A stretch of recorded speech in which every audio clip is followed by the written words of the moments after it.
from OpenERP. OpenERP is really a nightmare for installation, management, and long-term updates. So, of course, the tools we have developed are, in my point of view, far too complicated right now for what Tryton requires. But nevertheless, I think that over time, things that are kissed at the beginning tend to become a little bit more complex, and you may have to address more protocols, more variations of the solution, and so on. So I wanted today to explain you what I did during the past years on OpenERP, how it would fit without any real change for Tryton, and to understand if hosting Tryton is an opportunity for you, for the community, for me eventually, and discuss this point. Tomorrow we will speak about education on open ERPs. Today I have a program with the Éducation nationale, the French Minister for Schools and Universities, to provide them with platforms for teaching what ERPs are, not for using ERPs, but for teaching them. It is part of the programs in several technical baccalaureates, and also for high school technicians in management software.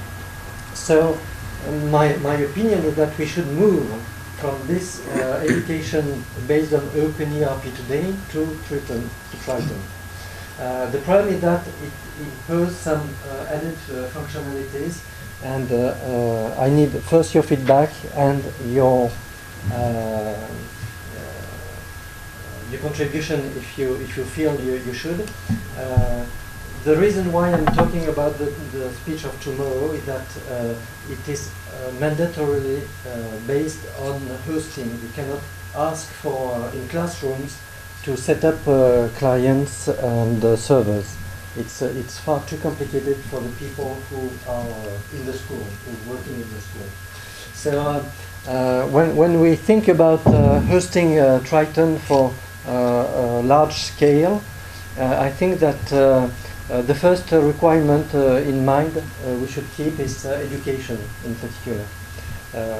Maybe for some business, we will discuss that in the second part of this discussion. I will not go through this presentation. It is available from the net. What it shows is that what I did is a Minecraft hosting. It's not SAAS. So the term SAAS and open are quite conflicting. Of course, SAAS is traditionally a closed solution. Even the licenses cannot protect the user from the lock-in on the data or on the software.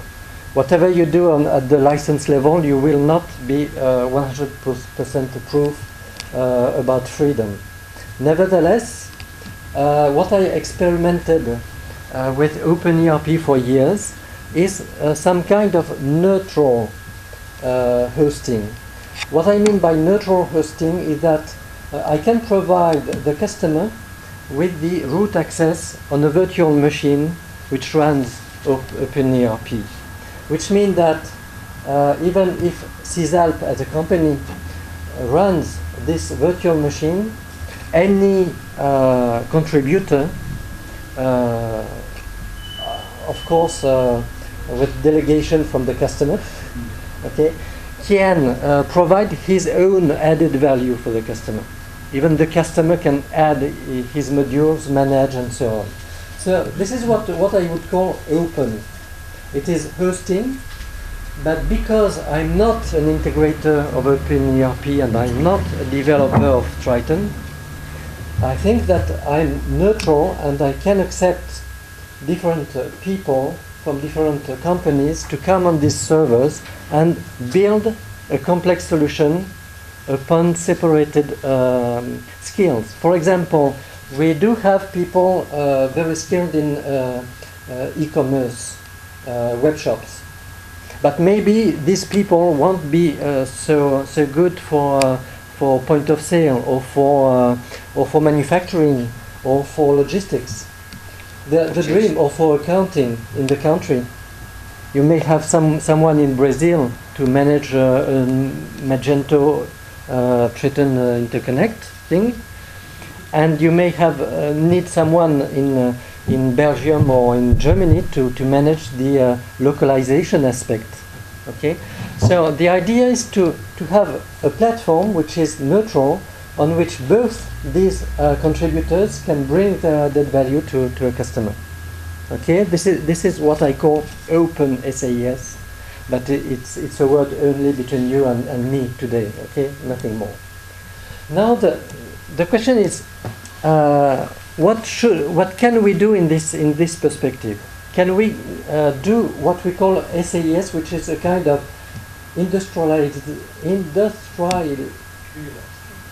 well, make an industry, align everybody on the same software, and manage that completely automatically. Is it something we want to do? Well, personally, I don't think so. So, what I provided on OpenERP is something very special. It is handicraft hosting. It is the fact that everyone has a virtual machine dedicated to the project. All this machine is obviously automatically installed by a script, but you can manage that completely separately from other projects. So there is no global requirement between one customer in Germany, one customer in Netherlands or whatever. All contexts are separated, so people can work on something which belongs completely to the project. Then, right. 5 minutes. So, I started with Tiny ERP 3.6 in the past, and as you know, it's quite a mess to start, manage, to get information from different OpenERP services. So I wrote a 30-line script in shell. I'm ashamed of that. And these 30-line scripts have increased over time to manage all the functionality I needed. Today, it is about something like 24,000 lines. 24,000 lines in shell scripts. Okay? Because every time I add something in it. I'm ashamed of that. If someone could rewrite that in Python, it would be a dream for me. Okay? Nevertheless, it works, which means that we can understand what is the requirement for hosting as a professional way over time. Since I still have Tiny ERP 4.2, Tryton, and all the variations of all that. I divided the functionality in 4 levels. Yes, 4 levels. The first one is the fact that for each customer, for each service, you need to modify a little bit something, to merge some modules, extra modules or whatever, to define some specific parameters, like, for example, the URL, the ports, the network address, and so on. So I have a patcher of the code which is able to fuse, to provide extra modules, to reproduce patches and so on. Of course, you start from standard software, you edit it widely, aggressively, okay, and then you decide to say, well, I would like to get the diff from the standard and the result that the customer agrees on today. So you get the diff, and then you are able to change the standard and to reapply the diff. okay, because it's made in modules or in patches. It depends on the essence of the modification. This is a very small level which plays while I reapply the difference on the new version and I see if it fits or if it doesn't. The second step is to manage all the life cycle of the service, which is I have to save the database, I have to start the server, I have to warn when there is a failure in the log, I have to and so on, and I have to migrate the code, I have to all the life. This is the second level. It is a big tool which does everything, but it has the advantage that it's called XOE. When you say XOE and start, it starts the service, whatever it is. It can be Tiny ERP, it can be Tryton, it can be OpenERP 6 and so on. It will find its way and it will start it with all the parameters you have decided before. And this is a great advantage because I couldn't manage something like 400 or 500 services if I had to worry about the specific parameters for SMTP for starting a service with specific SMTP parameters, for example. Okay, so the fact that everything XOE status gives you the feedback. What is running, what is not running, what is where are the archives, and so on. Okay, so this is the second level. The third level is that if you want to provide comprehensive environment with the root access, you have to virtualize. And I developed a layer to cluster my virtual machines. It's like a cloud, but it's not a cloud. It's my cloud, I would say. Well, it says that I don't know where is this virtual machine right now.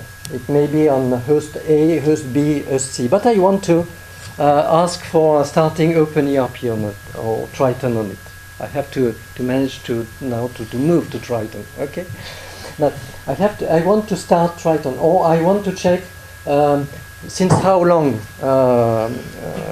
there was the last connection on this service, and I can just ask the system, and it will find where is the virtual machine, and it will ask to XOE, well, tell me what's in the log and tell me when was the last connection to this server. It's very important for me not to depend on where did I put this server for this school which is complaining right now because they have a failure. Okay, and the fourth part, which is really usual, it's to manage a contract, to know when what the customer ordered, what are the references and so on. Okay, so what is published right now? XOE and POE, the first two tools, you remember, the patcher and the management of the services are freely distributed on the net. Then the layer for clustering is not because it is proprietary, just because I don't want to support it. But if you need it, you can get it. Okay, I can share with people who have the knowledge and will manage it by themselves. And of course, the management of the contract is something private.